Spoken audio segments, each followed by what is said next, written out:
Hanyul कहती है, कभी कभी हम अपने माइंड का कंट्रोल खो देते हैं और तुम अपने आप को अकेला और थका हुआ महसूस करते हो। जोंगवू को घर शिफ्ट करते दिखाते हैं। जोंगवू अपना सारा सामान देख रहा होता है, तभी उसे उसकी माँ का कॉल आता है। उसकी मॉम कहती है, तुम ठीक हो? जोंगवू कहता है, हाँ माँ, मैं ठीक हूँ और वो सब ठीक हो जाएगा, मैं इनोसेंट हूँ। उसकी मॉम कहती है, सब ठीक हो जाना चाहिए, नहीं तो तुम्हारे पापा की रेपुटेशन खराब हो जाएगी। इतना कहकर वो कॉल कट कर देती है। जोंगू टेरिस पर आकर रोने लगता है। तभी हान्युल को देखकर दोनों शॉक हो जाते हैं। हान्युल कहती है, तुम जोंगू हो ना, और तुम मेरे घर पे क्या कर रहे हो? जोंगू कहता है, ये मेरा भी घर है अब। दोनों एक ही घर में रहेंगे, ये सुनकर फिर दोनों शॉक हो जाते हैं। जोंगबू कोंगमिन को कॉल करके कहता है, तुम्हें पता है ये घर हान्युल का है। उधर हान्युल भी होंगरान को बताते हैं कि हमारा टेनेंट कोई और नहीं, जोंगबू है। हांगरून कहती है, मैंने तो कोंगमिन को कहा था कि अगर कोई टेनेंट हो तो बता देगा, मुझे क्या पता था उसे घर जोंगबू के लिए चाहिए होगा। कोंगमिन कहता है, ऐसा क्या रिलेशनशिप था तुम्हारा? जोंगवू कहता है, वो स्कूल में। इतने में कोंगमिन उसे इंटरप्ट करके कहता है कि वो तुम्हारा फर्स्ट लव थी। जोंगमिन कहता है, फर्स्ट लव नहीं, first enemy, biggest enemy. Flashback 2009। Hanyul फिर ड्राई कॉफ़ी खाती है। म्योंगिन कहता है कि ये इसकी पांचवी कॉफ़ी है। तुम दोनों एकदम अपोजिट हो। तुम लेटबैक की तरह स्टडी करते हो और हान्युल बुलडोजर की तरह। फिर म्योंगिन एक्टिंग करके दिखाता है, जिस पर हान्युल उसे शांत करने के लिए कहती है। चायून कहता है कि ये कितनी डरावनी है, कहीं तुम्हें ये बीट ना कर दे एग्जाम में। जो कहता है, ऐसा कभी नहीं हो सकता। चायून कहता है कि अगर ऐसा नहीं तो तुम पैर क्यों हिला रहे हो? सच बताओ, तुम भी टेंशन में हो ना? जिस पर जोंगू कहता है कि ऐसा नहीं है, चिल गाइस, वो तो ठंडा है इसलिए मेरे पैर हिल रहे हैं। जोंगू कहता है कि बाहर तो सूरज निकल रहा है और तुम अपने नेल्स क्यों चबा रहे हो? जोंगू कहता है कि कल नेल्स चेक होंगे इसलिए मैं ये नेल्स काट रहा हूँ। कॉरिडोर में जोंगवू देखता है कि स्टूडेंट भी आपस में बैट लगा रहे हैं कि जोंगवू और हान्युल के बीच कौन इस बार फर्स्ट आता है। सोंगचल यानी क्लास टीचर टेस्ट रिजल्ट देते हैं। जोंगवू देखता है कि उसकी रैंक सेकंड है। यह देखकर वो शौक होकर ज़मीन पर ही बैठ जाता है। सारे बच्चे उसके पास आते हैं और उसे मेडिकल रूम लेकर ले जाने लगते हैं। सीन काफ़ी फ़नी होता है। सारे स्कूल में बात फैल जाती है कि सेकंड आने की वजह से जोंगवू बेहोश हो गया था और अब वो चिड़चिड़ा भी हो गया है। जोंगवू अपने मन में कहता है कि इस बार इस ऐसे इंसिडेंट से इन्होंने मेरे अंदर का कॉम्पिटिटर को प्रोवोक किया है। अब मैं इन लोगों को छोड़ूंगा नहीं। फिर हमें इन दोनों की लड़ाई दिखाई जाती है, नोक-झोंक थोड़ी सी। अगले दिन नेक्स्ट मॉर्निंग में हान्युल अपने अपनी रेस कर रही होती है। जोंगवू भी अपनी साइकिल पर आकर उसे पीछे छोड़कर चला जाता है। क्लासरूम में हान्युल ड्राई कॉफ़ी खाते हुए जोंगवू को देखती है, तो जोंगवू 2 पाउच ड्राई कॉफ़ी एक साथ ही खा लेता है। ग्रीन बोर्ड पर भी जब जोंगवू हान्युल से पहले क्वेश्चन सॉल्व कर देता है, तो विन स्माइल देकर वो हान्युल को देखता है और उसका भी क्वेश्चन सॉल्व कर देता है। सीन शिफ्ट होता है करंट में।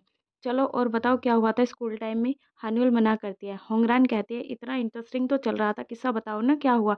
या फिर ये तुम अपना फर्स्ट लव के बारे में बताना नहीं चाहती हो? हान्युल कहती है, ऐसा कुछ नहीं है। होंगरान कहती है, तो फिर क्या हुआ बताओ ना? हान्युल कहती है कि मैं थोड़ी परेशान हूँ और मैं शायद डिप्रेस्ड हूँ, इसलिए मैं तुम्हें यहाँ बाहर लेकर आई। होंगरान कहती है, चलो आज के टाइम में तो हम सभी डिप्रेस्ड है, तुम भी डिप्रेस्ड हो और मैं भी डिप्रेस्ड हूँ। ये अच्छा टॉपिक डाइवर्ट किया है। वो सच में तुम्हारा फर्स्ट लव ही है ना? वो क्यूट है ना? तुम दोनों डेट पर कब जाओगे बताओ ना? हान्युल कहती है, तुम पागल हो गई हो, वो जल्दी ही चला जाएगा। होंगरान कहती है, ऐसा क्यों?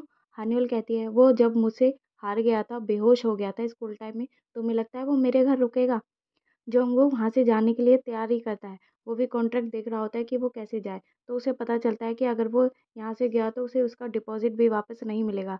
हान्युल वापस घर आती है तो जोंगवू उसे कहता है, माना हमारी लड़ाई है पर मेरे ऊपर बहुत कर्जा है, मैं घर नहीं छोड़ सकता।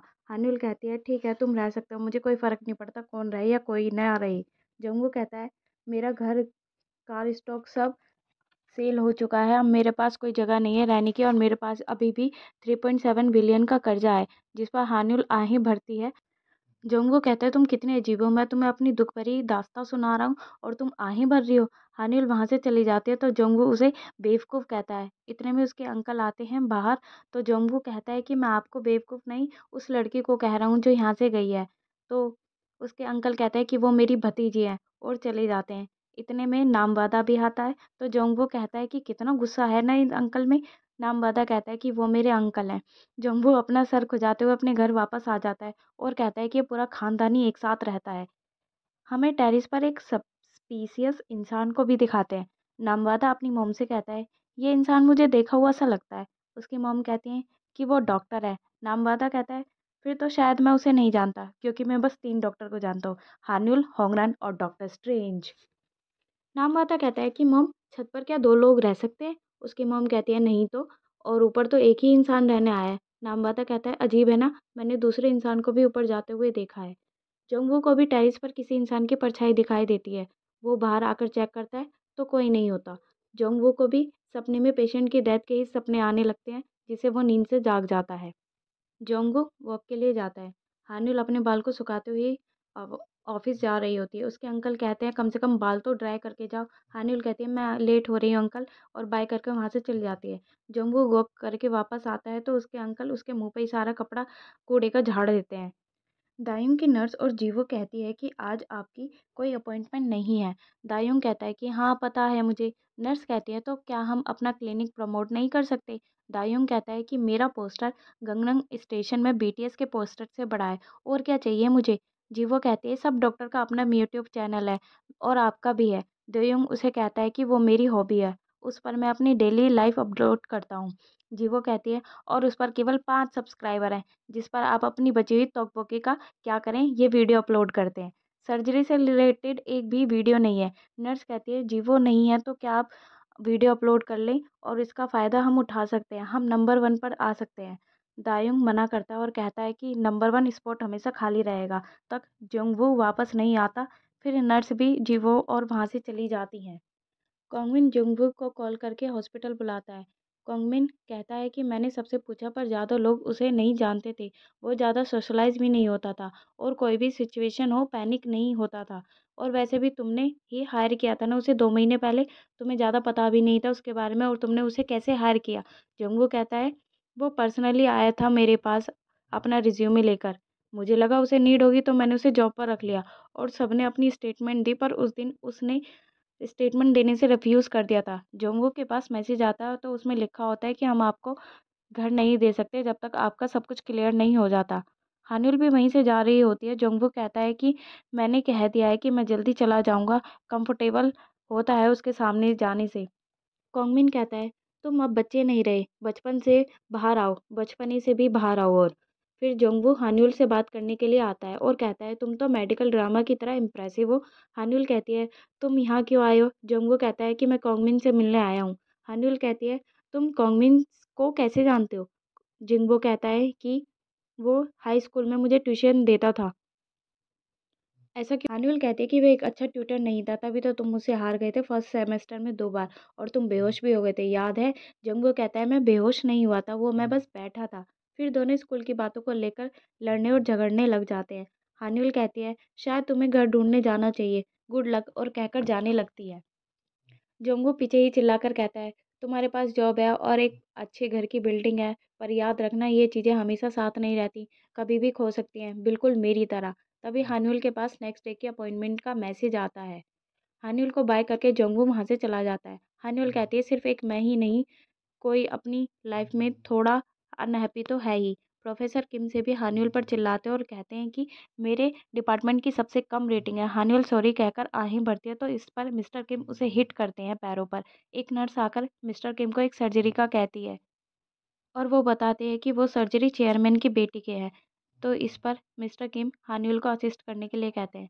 नर्स हान्युल से कहती है शायद मिस्टर किम डरते हैं इसलिए वो आपको असिस्ट करने के लिए हर बार कहते हैं ताकि सारा नाम उन्हीं पर ना आए, कुछ गलती हो तो आप पर थोप दे। सर्जरी रूम में मिस्टर किम से एक मिडल भी इंजेक्ट नहीं हो रही होती है, पर हान्युल उसे अच्छे से इंजेक्ट कर देती है। सर सर्जरी के बाद डॉक्टर उसे लेक्चर मटेरियल देने के लिए कहते हैं, कॉलेज में लेक्चर देने के लिए, आज रात तक वो भी। हानिउल टाइम देखती है तो ऑलरेडी काफ़ी लेट हो चुका होता है। फिर अचानक उसे अपने सीने में थोड़ा सा दर्द महसूस होता है।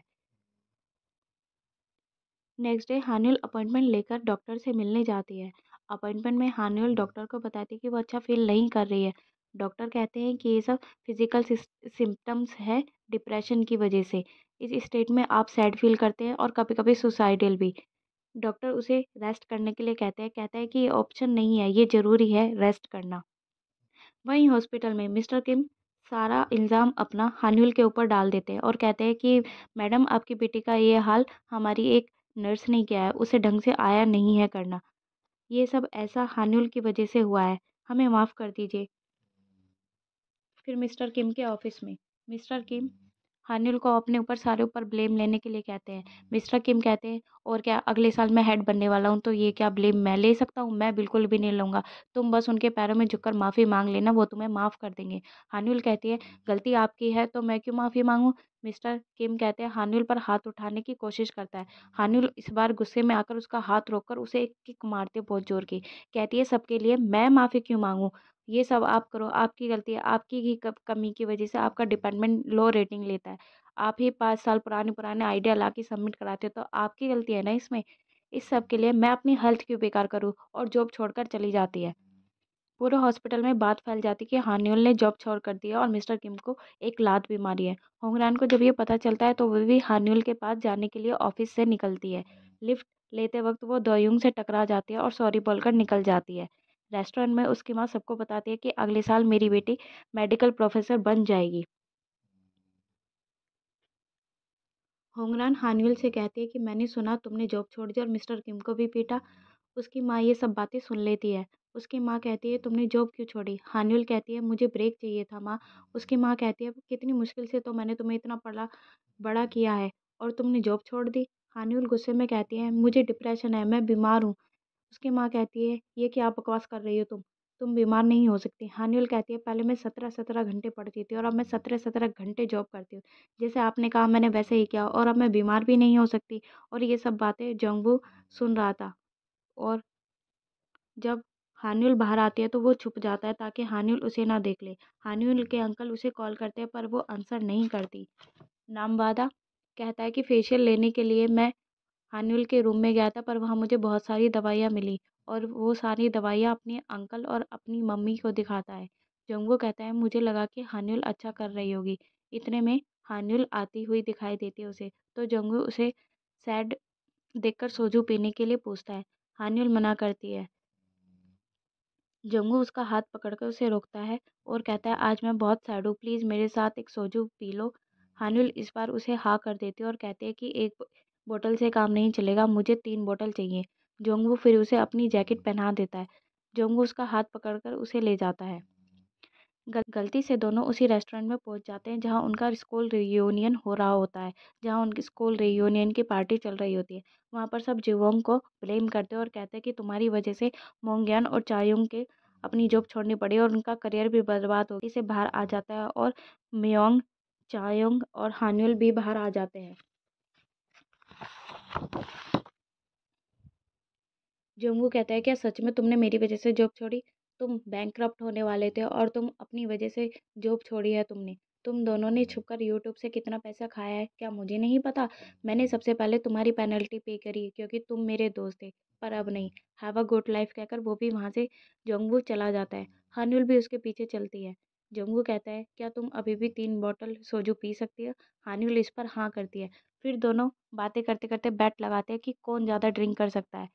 दोनों इतने ड्रिंक कर लेते हैं कि वो दोनों ड्रंक हो जाते हैं। हानुल फिर जोंगवू से कहती है कि मैं अपने केस में या एक्शन में गलत हूँ, पर तुम अपने केस या एक्शन में बिल्कुल गलत नहीं हो। इस पर जोंगवू पूछता है, तुम्हें ऐसा लगता है? इस पर हान्युल हाँ करती है और कहती है, क्योंकि तुम थोड़े बचपने में चाइल्डिश जरूर हो सकते हो पर बुरे नहीं, और झूठे भी बिल्कुल नहीं। ये सुनकर जोंगवू रोता हुआ फेस बना लेता है। जोंगवू कहता है, मुझे पता है तुम्हें डिप्रेशन है। हानुल कहती है, तुम्हें कैसे पता? जोंगवू कहता है, मैंने गलती से तुम्हारी और आंटी की बातें सुन ली थी, मुझे गलत मत समझना। हानुल कहती है कि मैंने कुत्तों की तरह काम किया, एक दिन अपनी सारी खुशियाँ पूरी इंजॉय करूंगी ये सोचकर मैंने दिन रात मेहनत की, पर देखो अब मैं डिप्रेशन से डील कर रही हूँ। हानिल की मम उसके रूम में आकर रोती हैं, देखती हैं कि उसकी बेटी कितना परेशान है।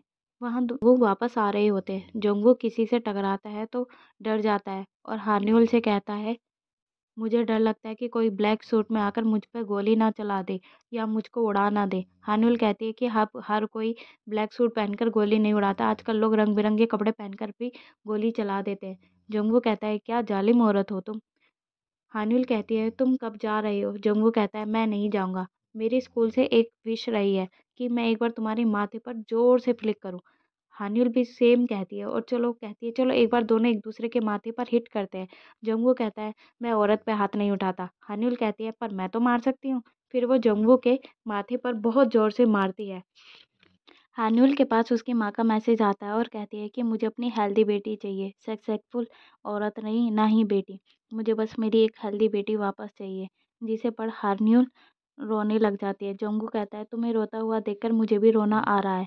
जोंगू कहता है शांत हो जाओ वरना मैं भी रोने लग जाऊंगा। फिर दोनों एक दूसरे के साथ गले मिलकर रोने लग जाते हैं।